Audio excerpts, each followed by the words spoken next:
IUPAC मामले में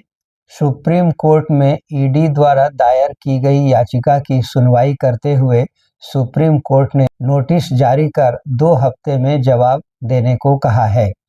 दरअसल ईडी ने आरोप लगाया था कि ममता सरकार और उनके कर्मचारियों ने आईपैक की दफ्तर और घर पर छापे के दौरान उनसे कुछ जरूरी दस्तावेज की जुड़ी फाइलें छीन ली थी और वहां से फरार हो गए थे। इसके फुटेज भी उपलब्ध हैं और वो तमाम साक्ष्य मौजूद हैं जिसमें ममता सरकार के कर्मचारी और खुद मुख्यमंत्री ममता बनर्जी आईपैक के दफ्तर से कुछ जरूरी दस्तावेज और इलेक्ट्रॉनिक उपकरण लेकर जाती हुई दिखाई दे रही हैं। ईडी के इस आरोप पर सख्ती जताते हुए सुप्रीम कोर्ट ने कहा कि किसी भी केंद्रीय जांच एजेंसी के कामों में दखल नहीं दी जा सकती। हालांकि खुद एजेंसियां किसी भी व्यक्ति या संस्था के निजी मामलों में कोई हस्तक्षेप नहीं करता है। इस तरह ममता सरकार के आरोपों को सुप्रीम कोर्ट ने खारिज कर दिया और कहा कि ईडी जैसी संस्था जब कोई कठोर कदम उठा रही है तो इसमें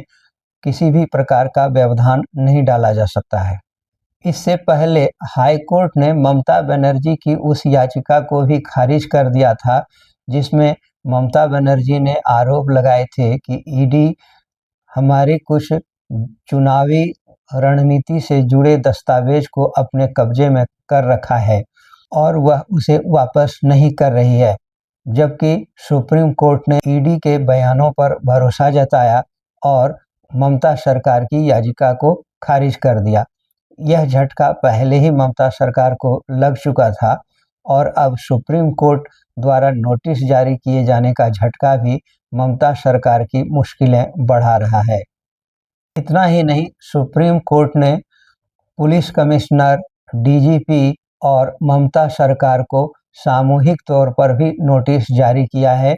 और तमाम साक्ष्यों, सबूतों और सीसीटीवी के फुटेज को संरक्षित रखने का आदेश दिया है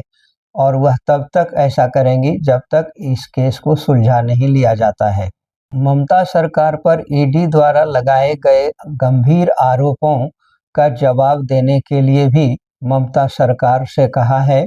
और ऐसे में ममता सरकार की मुश्किलें चारों तरफ से बढ़ गई हैं और अब यह उनको